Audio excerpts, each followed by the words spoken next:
नमस्ते दोस्तों। आज हम एक नई प्रेरणादायक कहानी सुनने वाले हैं जो हमें सिखाएगी कि कभी-कभी जिम्मेदारी हमें वहीं से मजबूत बनाती है जहां हम सबसे कमजोर होते हैं। और इस बार कहानी जुड़ी है एक ऐसी चीज से जो हर घर में होती है, गैस सिलेंडर। तो चलिए शुरू करते हैं आज की कहानी। एक छोटे से कस्बे में रहता था 18 साल का लड़का विवान। उसके पिता एक छोटी सी ढाबा चलाते थे और माँ घर संभालती थी। ढाबे की सबसे जरूरी चीज थी गैस सिलेंडर, क्योंकि उसी से पूरे परिवार की रोजी रोटी चलती थी। लेकिन विवान वो बहुत लापरवाह था। उसे किसी भी काम में दिलचस्पी नहीं थी। पिता अक्सर कहते, बेटा जरा सिलेंडर चेक कर लिया करो, कब खत्म हो जाए पता नहीं चलता। और विवान हर बार हंसकर कहता, अरे पापा हो जाएगा, इतना क्या टेंशन लेना। वो काम टाल देता, दोस्तों के साथ घूमता या मोबाइल में लगा रहता। एक दिन पिता ने सख्ती से कहा, कल से ढाबा तुम संभालोगे, मैं शहर जा रहा हूं दवाई लेने। विवान ने सोचा, बस खाना बनाना ही तो है, क्या मुश्किल है। अगले दिन सुबह ढाबा खुला, ग्राहक आने लगे। विवान ने चूल्हा जलाया, लेकिन थोड़ी ही देर में गैस खत्म। सब लोग इंतजार करने लगे। कोई बोला, भाई जल्दी करो, हमें काम पर जाना है। विवान घबरा गया। पास में कोई भरा हुआ सिलेंडर नहीं था, बुकिंग भी नहीं की थी। उस दिन ढाबा बंद करना पड़ा, नुकसान हुआ और पिता लौटे तो बहुत दुखी हुए। विवान को पहली बार अपनी गलती का एहसास हुआ, लेकिन अब भी उसने इसे गंभीरता से नहीं लिया। कुछ दिन बाद अचानक एक बड़ी समस्या आ गई। कस्बे में गैस की सप्लाई रुक गई, सिलेंडर मिलना मुश्किल हो गया, ढाबे बंद होने लगे, लोगों की रोजी खतरे में पड़ गई। और उसी बीच विवान के पिता बीमार पड़ गए। अब पूरा ढाबा संभालना विवान की जिम्मेदारी थी।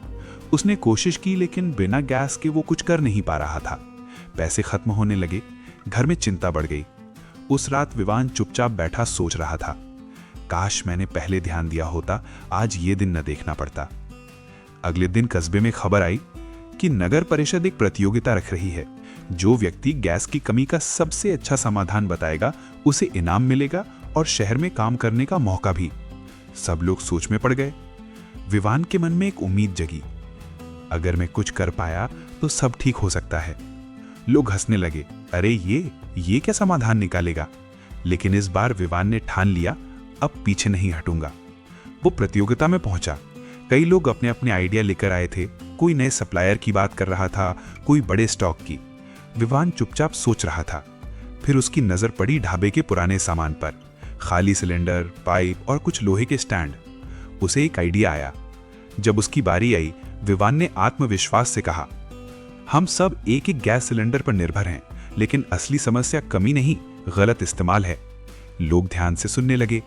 विवान ने आगे समझाया, हमारे ढाबों में गैस बहुत जल्दी खत्म हो जाती है क्योंकि हम बड़े बर्नर तेज आंच पर लगातार चलाते रहते हैं। अगर हम लो फ्लेम यानी धीमी आंच पर खाना बनाएं, ढक्कन लगाकर पकाएं और जरूरत के हिसाब से ही बर्नर चलाएं, तो गैस 30-40% ज्यादा चल सकती है। भीड़ में हलचल होने लगी। विवान रुका नहीं, उसने आगे कहा, और दूसरा तरीका, हर ढाबे में एक छोटा बैकअप चूल्हा होना चाहिए, जैसे लकड़ी या कोयले वाला। जब भी गैस कम हो, हम कुछ चीजें उस पर बना सकते हैं, जैसे चाय या रोटी। इससे गैस पर दबाव कम होगा। अब लोग सिर हिलाने लगे। ये बात समझ आ रही थी। और सबसे जरूरी, विवान बोला, हर ढाबा अपने सिलेंडर का हिसाब रखे, कब चालू हुआ, कितने दिन चला। इससे हमें पता चलेगा कि हम गैस कहाँ ज्यादा खर्च कर रहे हैं और उसे कैसे बचा सकते हैं। जजों ने एक दूसरे की ओर देखा और मुस्कुरा दिए। ये कोई जादू नहीं था, ये समझदारी और अनुभव की बात थी। विवान प्रतियोगिता जीत गया, उसे इनाम मिला और पूरे कस्बे में उसके आइडिया को लागू किया गया। धीरे धीरे हालात सुधरने लगे। विवान दौड़ता हुआ घर पहुंचा और अपने पिता से कहा, पापा अब सब ठीक हो जाएगा। पिता की आंखों में खुशी के आंसू थे।